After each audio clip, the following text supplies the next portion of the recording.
Hello, everybody, and welcome back to another episode of the Geek Authority Show. I'm your host, Lorenzo Marchessi, and this is the show where I get to talk to all kinds of wonderful people, both in front of and behind the scenes, actors, writers, directors, producers, cosplayers, you name it. I've talked to them, even convention goers. And in this case, I have a wonderful opportunity to talk to another director, writer, producer. He does it all. CJ Levy, welcome aboard. How are you? Very good, very good. I'm doing great. Thanks for having me on. I don't usually like to talk about myself, but my buddy, who's also a filmmaker, said that you were a really wonderful person to talk to. So thanks for having me. Wow. Yeah, Kevin. Kevin's another show that I did. You want to check him out. You guys have a lot in common, apparently. So let's introduce yourself to the audience. Have you had this filmmaking bug all your life, or are you do you do acting? Do you do anything like that? When did it start? Yeah. So I had a really interesting path into showbiz. So I grew up on a farm. Wow.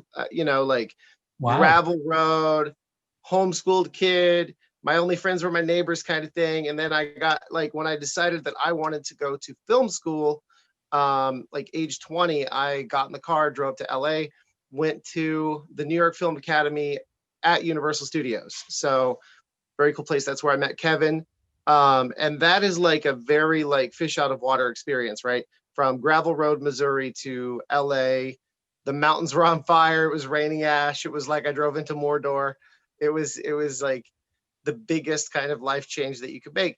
But honestly, LA was a really warm city. And I think LA is still a really warm city. And I don't mean the weather, I mean people. I was so surprised how many fellow artists I met that made me feel at home, despite knowing nothing about what that kind of life was. So I quickly plugged in, met great people like Kevin, Mike, all of my classmates. After film school, I got work at Nickelodeon. So I worked at Nick on Sunset for a while. That was awesome, man. Like Nickelodeon is the best company in the world. I love Nickelodeon. After Nickelodeon, I started working with police officers across the country doing cop shows for True TV. So it was Speeders, Over the Limit. We did several seasons of those, and that's a huge adjustment from Nickelodeon. So it's I'm all about the extreme contrast in life, you know. Wow. And we're talking about Kevin Dale Brunkart, right? And that's Kevin Brunkart, who I met in film school, right? So he didn't go down that same path, right? But I did occasionally hook him up with a PA job here and there. Okay, so you guys went to the same film school, which is here at where I'm at, which is Universal Studios Hollywood, and then you kind of went off. You went to Nickelodeon, you said, and what did you do there? So at Nickelodeon, I was a production coordinator, and I worked at actually the Nick on Sunset live action soundstage, which was a converted theater, and that was in Hollywood on Sunset, so not far from where I lived at the time, not far from my apartment. And it was the coolest thing because this is a theater from the 1920s, really beautiful architecture, really just it felt like I was living a piece of Hollywood history. And you could go out on the roof and you could just look out over Hollywood and kind of, you just felt like you were, having access to something that was special and a piece of history. And they have since torn that down. Right. Didn't they do the Nickelodeon Awards there too? They probably did. I'm only aware of the shows that I worked on. So Unfabulous, I did a couple of pilots. The big show I did was the show with Emma Roberts. Emma Roberts went on to do, of course, Scream Queens and a bunch of other things. And she is Julia Roberts' niece, Eric Roberts' daughter. Okay. Yeah. And so she was a little kid at the time. And so also fun story. So Emma Roberts was homeschooled while she was working on the show. I think she was homeschooled in general. And so her mother liked that I was homeschooled as well. And Emma Roberts would have me go to In-N-Out to pick up her cheeseburgers because I was the only dude who could get it right. She wanted absolutely nothing on the burger. It had to be meat, cheese, and bun. That's it. And In-N-Out likes to put their special In-N-Out sauce on the burger, you know? And so no PAs could get that right. So I had to go personally get her lunch for her, which was an honor, you know. Wow. But it's funny because now she's an adult and I still just see the little girl, you know, she's still just a kid to me. Now, how did the cop show find you? Or did you Did you apply and you looked to go out of the PA? Were you a PA on that show, or what did you do? Yeah, so weirdly, when you're in a network, you just kind of stay in that network. And I ended up doing some PA work right out of film school. So Nickelodeon, I'm actually trying to remember how I got into Nickelodeon, but how I got into all of the reality stuff was that when I was still in the Midwest, my brother is a demolition derby redneck kind of guy. And he went to a demolition derby and the Travel Channel was there. And the Travel Channel, I'm like, oh my God, I have to go talk to the producer. I have to go see what this is all about. Because I already kind of knew I was going to go to film school and do that thing. So I talked to the producer at this, the Travel Channel producer that was running this whole thing. And I just happened to have my VX 2000. So this kind of like professional Sony camcorder. And the producer said, oh man, like it's really cool that you're here with that camera. We have actually more story threads than we can follow. So if you want to do a little bit of camera opping for us, I'll give you credit. And when you get to LA for film school, which I told him my whole life story, why wouldn't I? I'll give you work. After film school, I'll give you work. And so I thought that was a really good deal. And so I went ahead and filmed, and I ended up getting like one of those vital impact shots that no one else captured. So he was really thankful that I was there with the camera and was able to do that. And after I finished New York Film Academy, I looked him up. His name was Rob Warsoff. I looked Rob up and he hooked me up with a job immediately. And so that was the PA job that connected me to every other PA job, camera utility job, DP job, and ultimately into creating my own shows. So like doing that one thing actually led to most of the things I've done in my career. Yeah, and I think for most people watching who are thinking about the entertainment industry or want to know an insight to it, it's really a lot of networking for everyone. I myself started working on I don't know if you remember the series Beauty and the Beast with Linda Hamilton. Do you remember that? Yeah. Okay. I got a PA job on that, which got me a PA job on Quantum Leap, which got me a PA job on Back to the Future, which got me a whole bunch of other stuff, one after the other. And it was all because of who you know, who you trust, who people want to work with again. So it pays to be good, keep your connections, be professional and all that. So you went into. But I think, could I just add really quick? Sure. Sorry, there was a little delay, but the thing I would like to add to what you said is be the person that someone wants to work with again. Like, what is the whole secret to succeeding in Hollywood? Be the person that someone wants to work with again. And part of that is be positive, be good energy, be proactive, be friendly, get the job done, prioritize the work, and I think if you do those things, you will go far. Absolutely. I started as a PA, ended up as a production manager, a second unit director. So it's who you know, and once in a while, somebody will say, "So what do you want to do?" And that's when I said, assistant direct, because obviously I'm not in the union, but that was cool. So let's talk about, you went to the film school, Universal, New York City Film School at Universal. So in the big picture, your goal is obviously to be a director, correct? That's what I'm guessing. Well, I haven't really told my whole story yet. There are a few more twists and turns to this. Okay. But so I ended up creating television series. So after I worked in reality as a camera op, because ultimately, like, the peak that I reached in reality TV was that I was a camera operator. And a camera operator in reality TV makes okay money. It's almost as much as they make in the adult industry. Not quite as much, but it's almost. And so that's kind of where I was at the top until a buddy of mine who was a director on Southern Fried Stings, so one of the true TV shows that I did, he really liked working with me, and I did a couple of promotional pieces. They're called sizzle reels, right? So a sizzle reel sells a reality show to a network, and that's your pitch. So here's the show, here's what it might look like, here's kind of the core concepts and ideas. And I did a couple of those with him, and he said, anything that you would ever want to bring to me, I will make you an executive producer on. And we can, basically like have this show together. We'll be partners on it. And I said, that's a great That's a great offer. Thank you. That's amazing. And so I remembered that. And a few years later, I was here in the Midwest and I was hanging out with a friend who I only knew because I'm a nice guy and I do a lot of free work. I knew him because I did a favor for a friend and I worked on her documentary for free.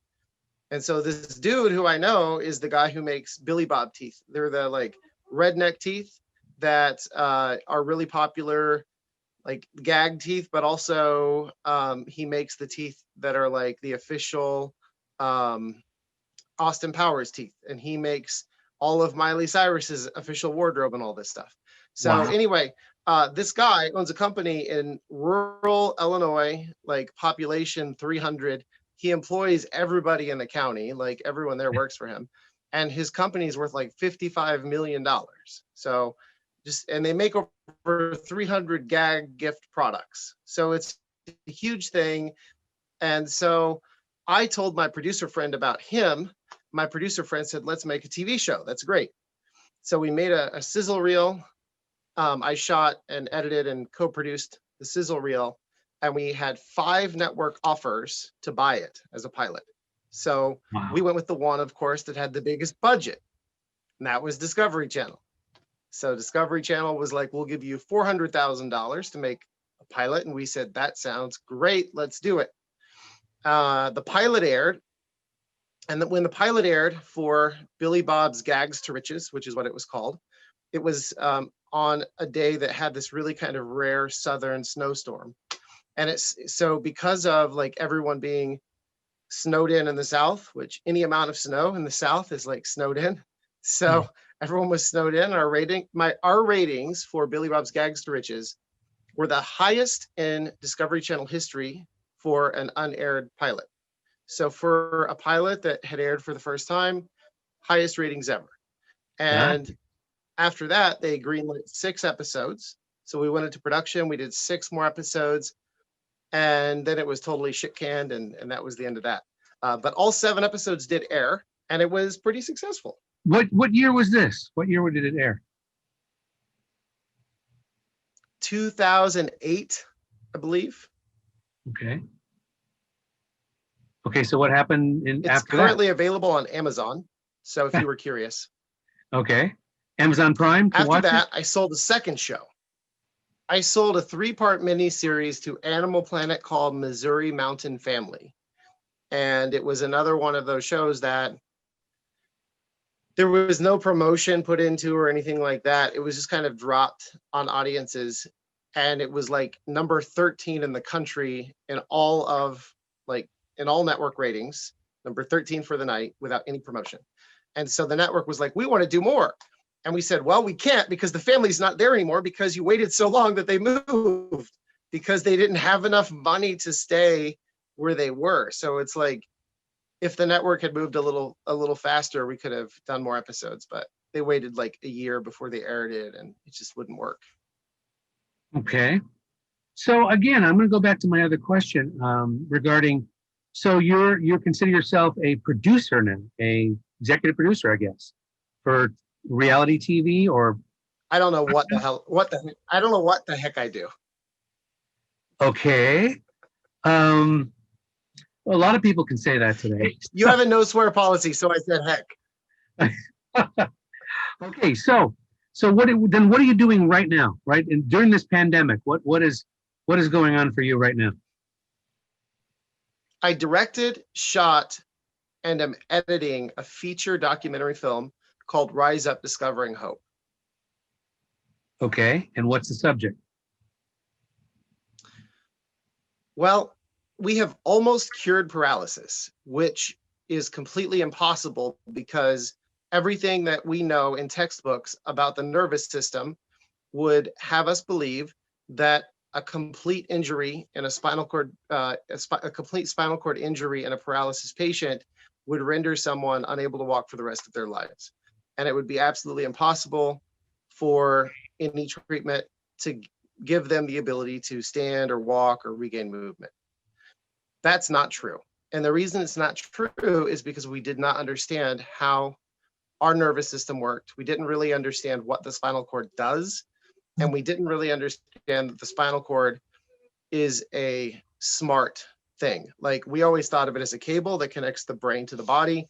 In reality, the spinal cord is kind of its own brain. There are creatures on this planet that don't have a brain. They just have a spinal cord, and they walk and they move and they do all the things with just the spinal cord. And so if you look at it from an evolution standpoint, it makes total sense that the spinal cord would be its own entity in control of movement, and the brain is the idea center. And this has all been proven true in like the last 10 years. As a result, 27 out of 27 study participants have been given regained ability to stand, to walk in some cases, but all of them have regained movement. Okay, so is this a surgical process, or is this a what's the? It is. Yeah. So what they do is they actually, through surgery, they cut a small incision in the back and they apply a paddle to the spinal cord itself below the site of injury. And they stimulate with a small battery pack that is below the skin. It's also surgically implanted. They stimulate the spinal cord directly below the site of injury. And so somehow, magically, they still don't know how it works. And no textbook can explain it because, like I said, the textbooks are all wrong. Somehow, the brain is able to get around the injury. Wow. No one knows how that works yet. So the injury's there. It's just that this process allows the signal from the brain to basically sidestep whatever the damage is and do its job. Yeah. So I think what really happens is that because the spinal cord already knows how to walk, and the spinal cord already knows how to make my hands move when I'm doing all my weird gestures while we talk, that's my spinal cord. My brain has the idea that I should move my hands while I talk, but my spinal cord carries out the actual execution of that without me having to think about how to do that. And so when they apply electricity to like very specific amounts of electricity to very specific areas of the spinal cord, they're able to raise and lower blood pressure in the paralysis patient. They're able to encourage movement or walking, but it's still here. So like, even though the spinal cord is carrying it out, they have to think about walking or moving to get the movement to happen. So the signal is still getting from the brain to the spinal cord, and the spinal cord is carrying it out, but it's a faint signal, right? It's a very faint signal. So the walking is not as easy as it used to be. It's actually, it requires a lot more concentration to get their leg to move or to stand or to walk, but they're doing it. And they're doing it despite all current science saying that it can't be done. Wow. So I'm just curious, you're doing this documentary, and is this because you saw the process and it intrigued you? Or are you personalized? Do you have somebody who was affected by this, or I don't want to say cured, or helped by this? Yes. So my son's uncle, my ex-wife's brother, who is still like family, complicated. Okay. He is paralyzed. He was paralyzed in a motorcycle accident. Okay. And you saw he was and so part that's of this process? Yeah. Yes. So he was selected for the trial about 10 years after his motorcycle injury.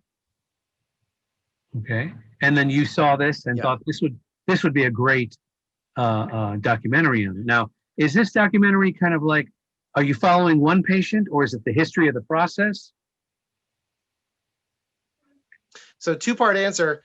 First, my involvement was because Keith would not shut up about me. He was like, my brother-in-law is this great video guy. You got to call this great video guy, my brother-in-law. And so then when they reached out to me, I actually had like credentials, and I think they were surprised that I've actually done stuff. I think they thought that he was just boasting, right? And so I was immediately intrigued because science, and I think my interest was two-part. It was that it was very like cutting edge scientific breakthrough, but I also really enjoyed disproving knowledge. I think that it's really good to challenge ourselves and to think outside of boxes and to keep pushing past boundaries. And I thought this was a really great example of that. And so that was my immediate interest.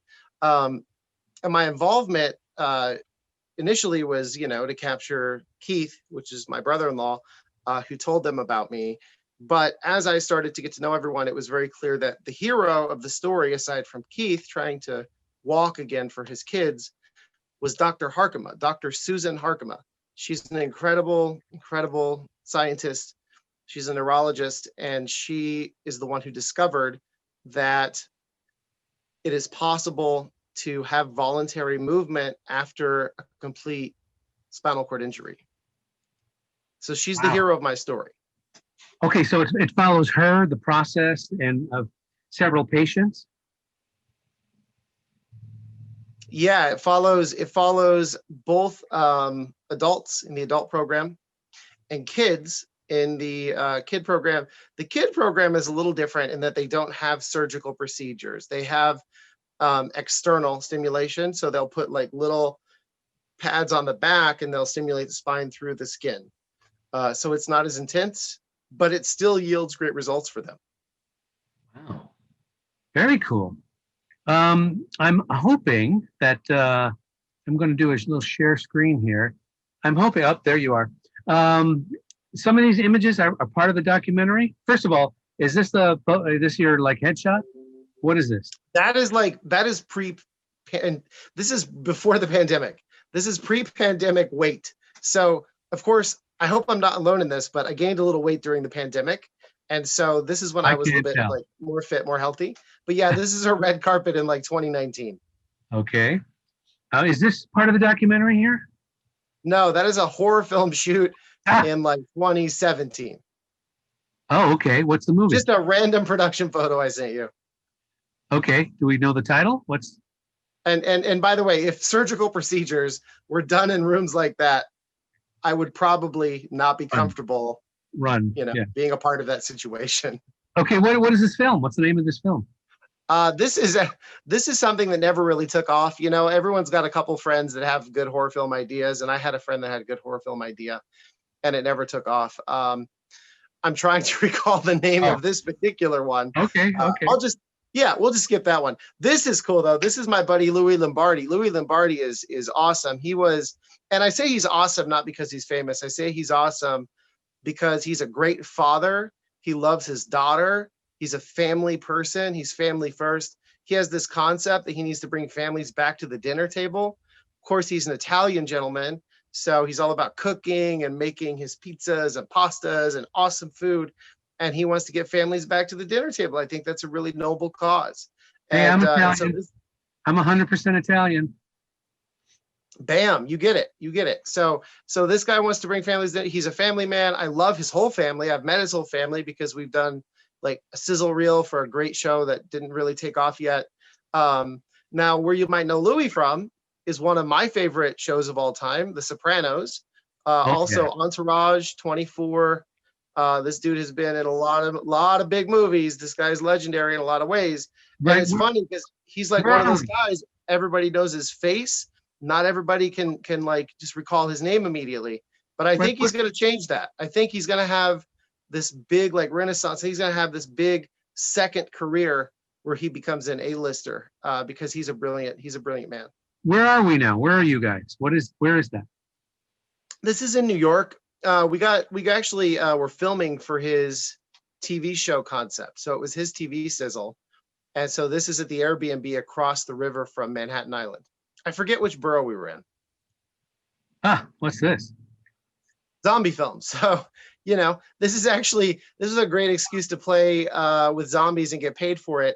I pitched a zombie concept comedy for a TV commercial. So this is a non-union because, small town America, whatever,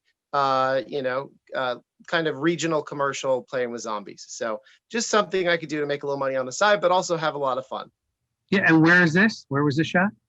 This is shot in Quincy, Illinois. Mm-hmm. Actually, no, that was Hannibal, Missouri. Sorry. Hannibal, Missouri. This is way back. I was a baby. This is back from my Speeders days, the true TV show where I rode in the front seat, the passenger front seat with police officers.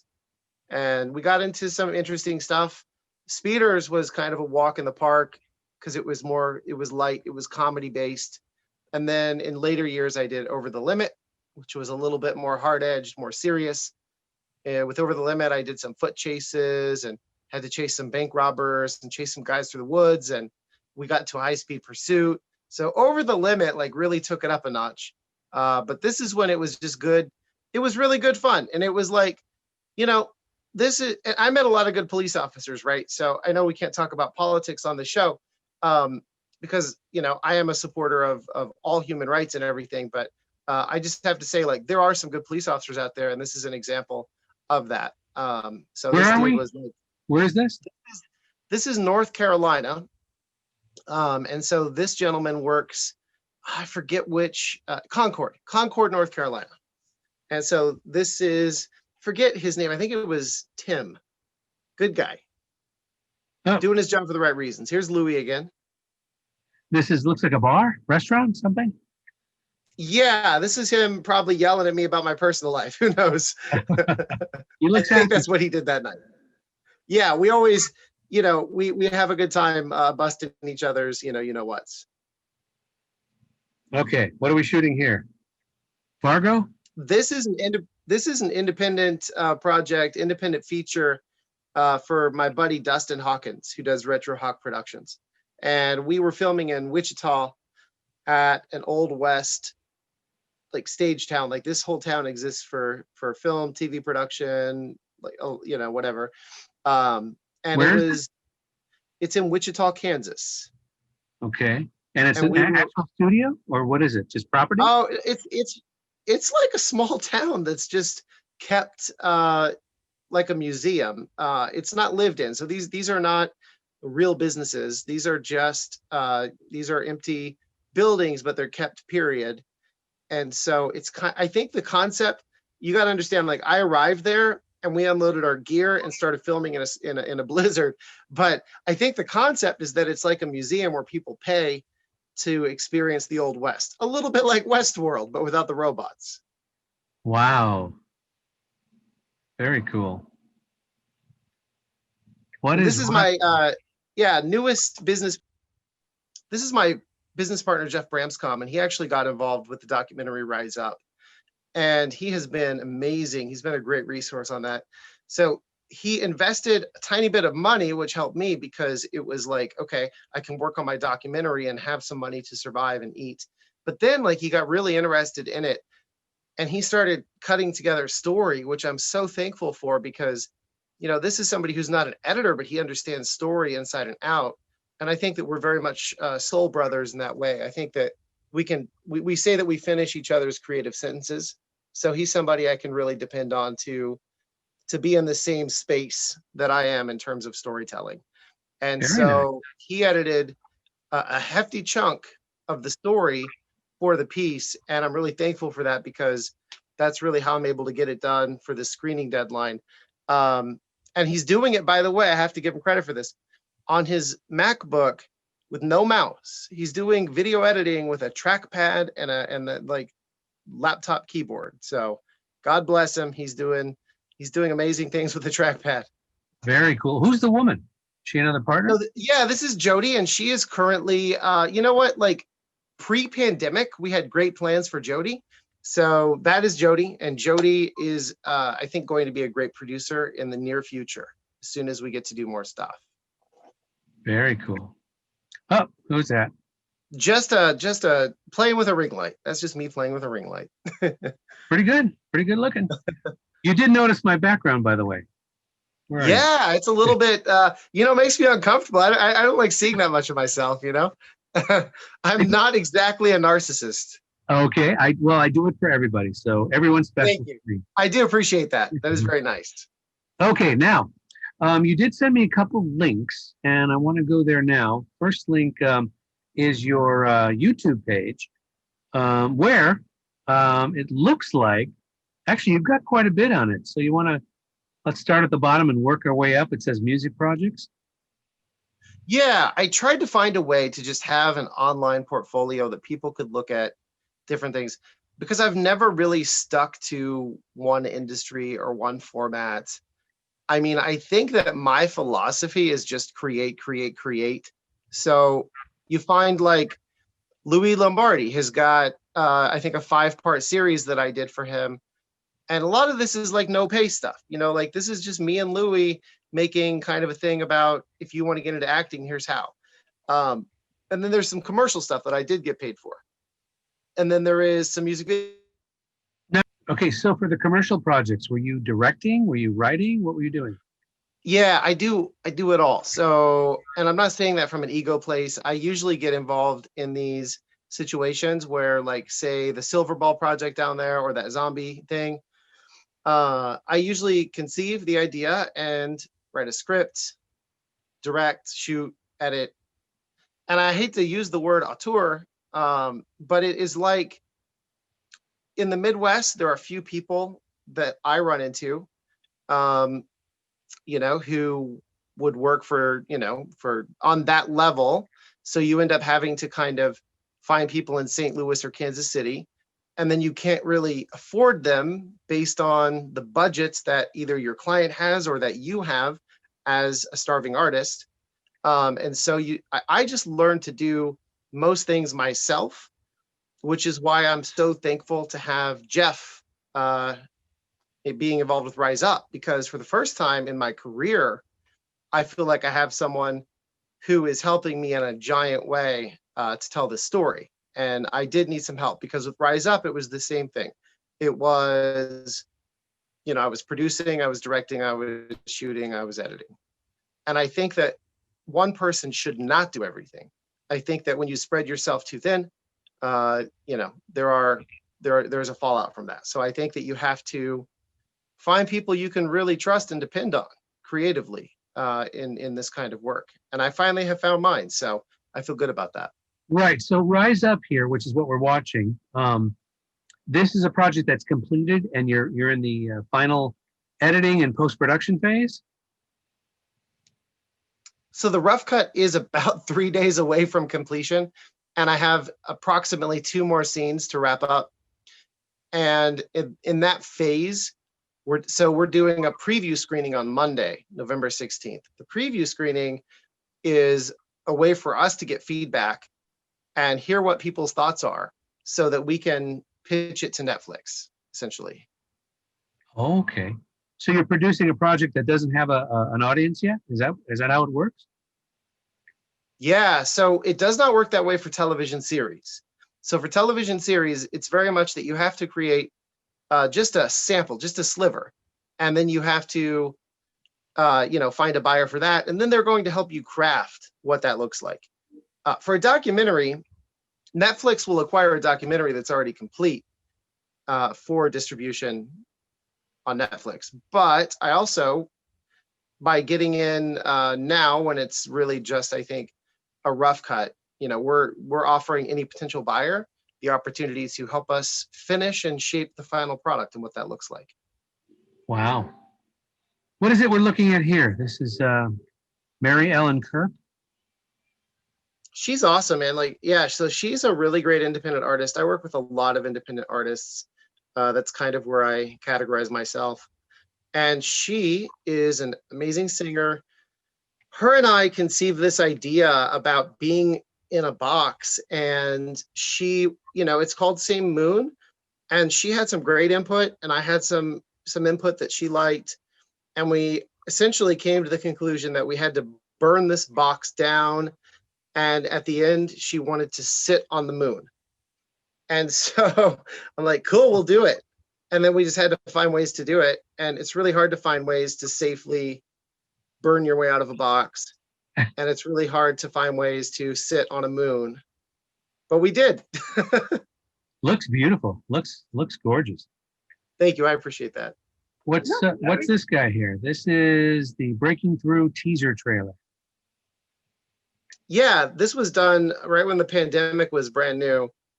We did this in, of course, like you're looking at Hollywood proper, like Hollywood and Highland area. And so we just independent style took our brand new S1H 6K awesome DSLR out into the world and made a short film with Louis Lombardi, with Tara. This is Tara Eckerl. And it turned out great, man. Like, it's beautiful. Of course, we had like command of Hollywood because there weren't many people out when we filmed. This is before things got bad. This is when America just had a few cases. So we weren't looking at like, what we're looking at now.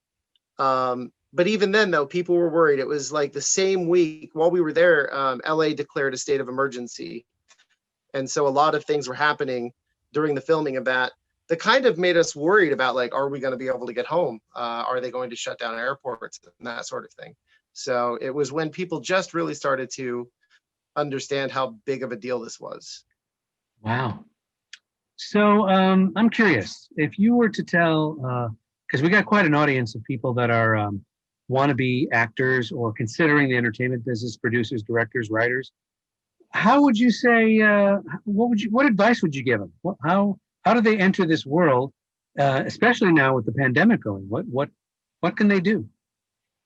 So for those people out there who are aspiring actors, writers, and directors, or considering going into this kind of industry, the entertainment world, what advice would you give a person who's especially now with the pandemic and what's happening?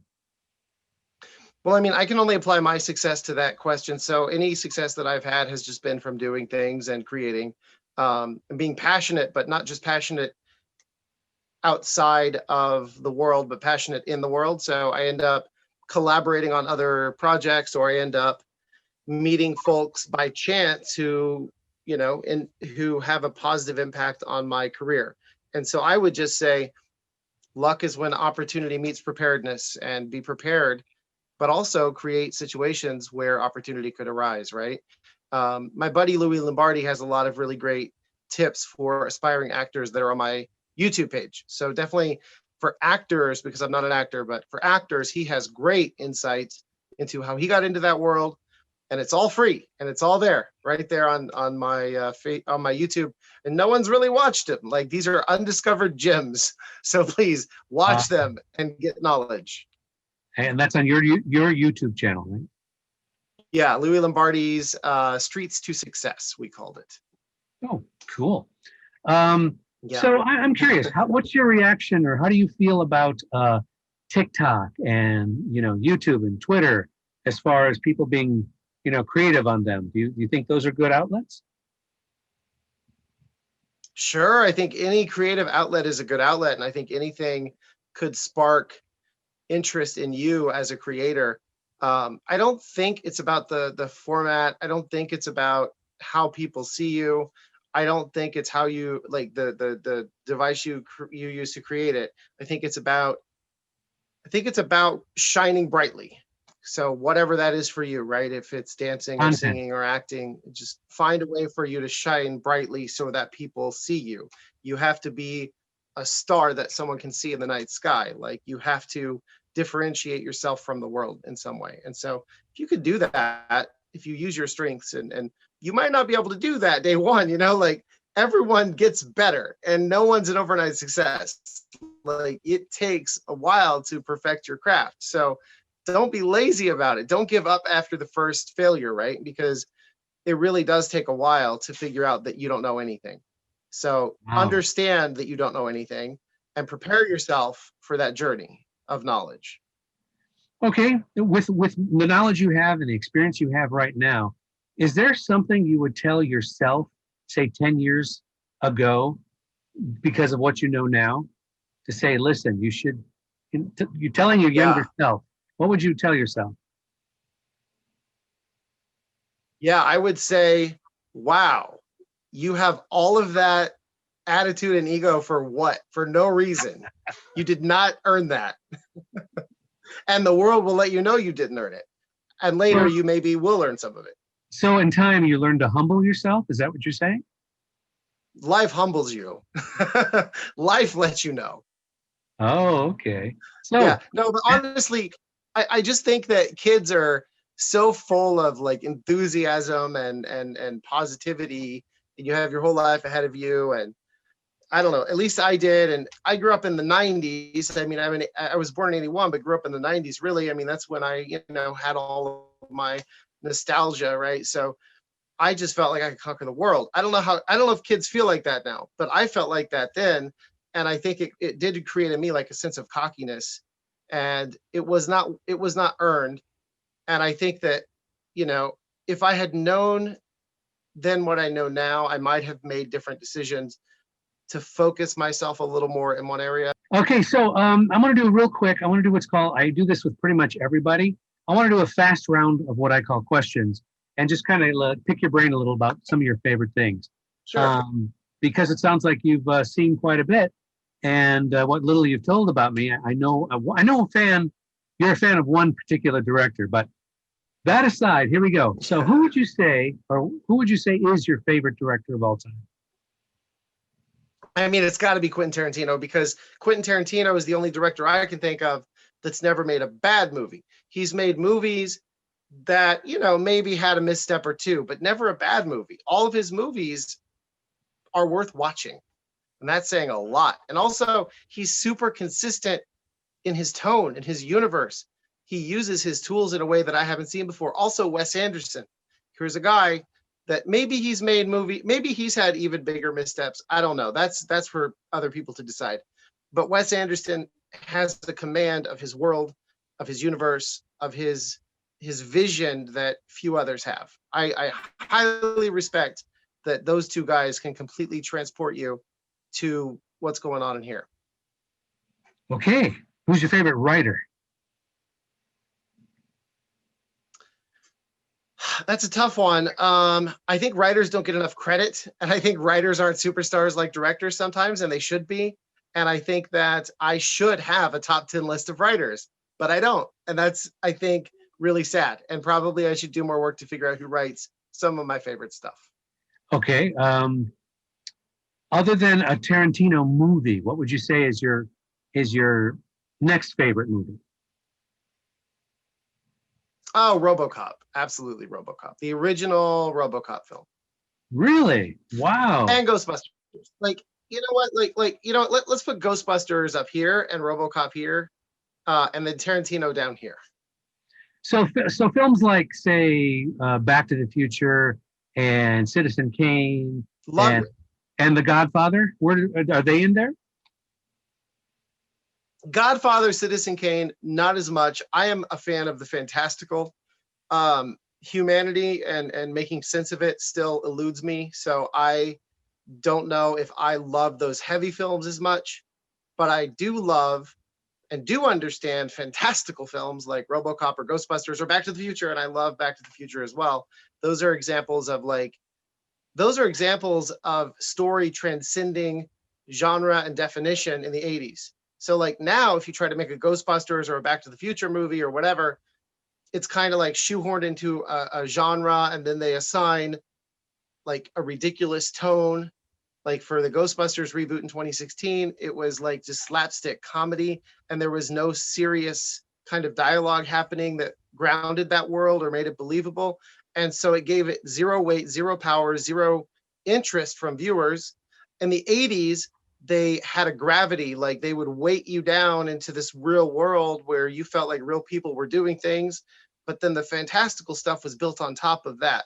And that's rare now, but I think we're about to see it with Ghostbusters Afterlife. I think that, Jason Reitman is going to achieve what his father achieved in the 80s. So I'm super excited about that. And I wish that this virus would stop delaying that film. I'd really like to see it.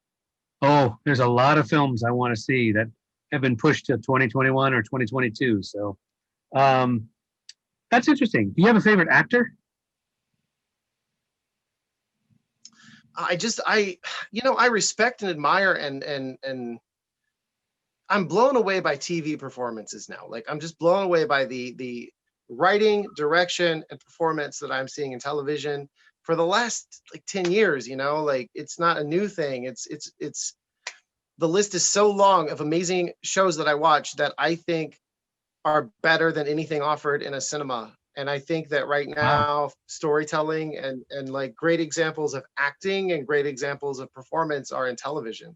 And I mean, the list is too long. I really don't want to single anyone out. Yeah, and by television, you mean streaming, right? Because network TV is still kind of network TV. Networks, I think, well, I mean, the networks are still like that formula based. They want viewers to be able to tune into episode 18 and have that be a perfectly fine entry point. And to achieve that, like, you have a certain amount of like story arc loss. And with streaming, these executives are like, I want you to tell an 18-hour or 32-hour or 60-hour story with a beginning, a middle, and an end character arc that is one giant film. And I think that that is a license that did not exist before, that does, because now they understand that's what audiences really respond to. We want that. We want a 30-hour movie. That's a pretty cool thing. Yeah, and I think the selection on streaming television is, everything from Disney Plus is like The Mandalorian to Netflix just acquired Schitt's Creek, which I think is one of the best comedy series ever produced. And then there's a bunch of other dramas, The Queen, there's all kinds of stuff. So yeah, there's a lot out there to see in this pandemic. And it's funny because I haven't seen some of the shows you just mentioned, but I have my own giant list of shows that I love and think are brilliant. So I think there's plenty out there that's really better probably than anything that you can find in a cinema. And so, I mean, if I were getting started fresh right now, I would probably go the route of developing scripted TV from day one instead of all the other stuff I did along the way. So I will say, yeah. But you learned one more note. You said Mandalorian, right? And so I want to make one note about Mandalorian.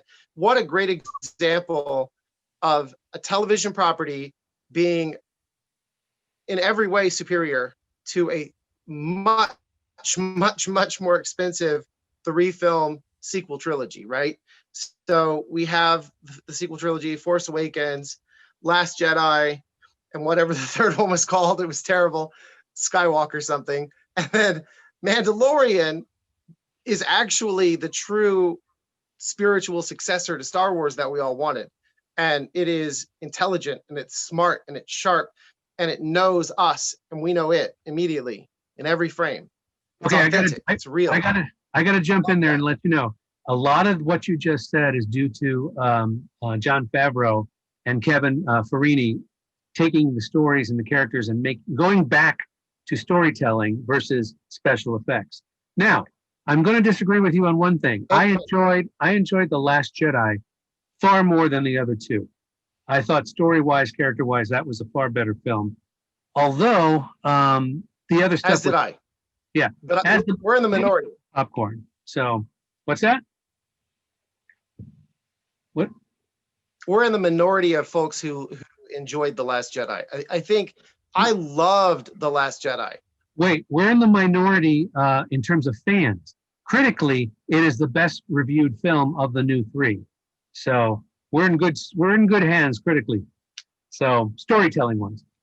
Anyway, I could talk for hours about movies,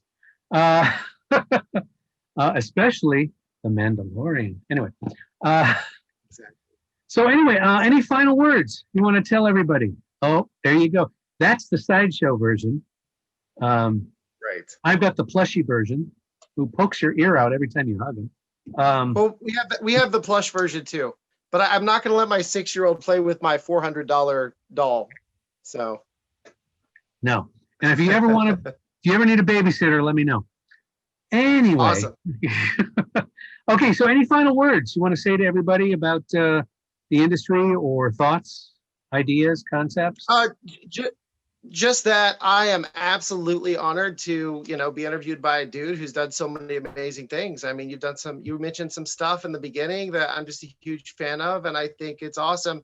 That is one thing about this industry that never fails to make me feel really fortunate and warm and fuzzy about this whole thing, which is that we get to exchange ideas and concepts and imagination with other great minds. And I think that there's no other job like the job of a storyteller. And I think you are a storyteller, regardless of what your role is on the set. We're all storytellers together. And I think this is one of those few industries where you really do become like family.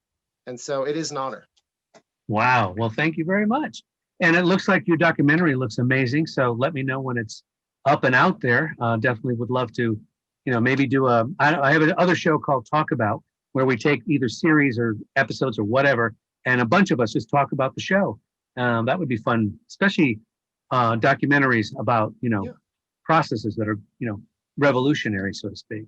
But it was a great pleasure speaking with Yeah. you. I swear to God, CJ, I love learning so much in terms of, the process and when Kevin first, brought you up as a subject to talk to, he's like, he's doing so much, and I'm like, cool, lots to talk about. So I appreciate you sharing that with us, Yeah.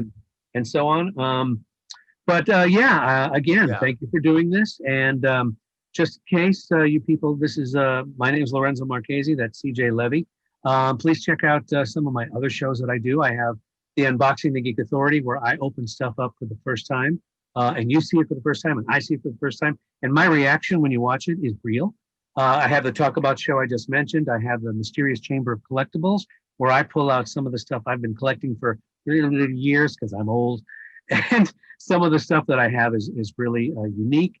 And I also have reviews, opinions, and commentary, where I actually talk about my opinions and ideas and expressions about various shows. And that could be anything from going to Disneyland, which is closed now for 6 months, or we've talked about Cobra Kai, Space 1999, not Deep Space Nine, Sequest. So check them out. The button's here. Don't forget to subscribe. Ring the little bell. That'll send you an email when I drop new videos and so on and so forth. CJ, thanks again. I appreciate it so much. We will keep in touch. I guarantee you, if that's okay. Yes, that sounds great. My pleasure. Absolutely. Okay, so let's say bye, everybody. Thanks for watching. Say bye.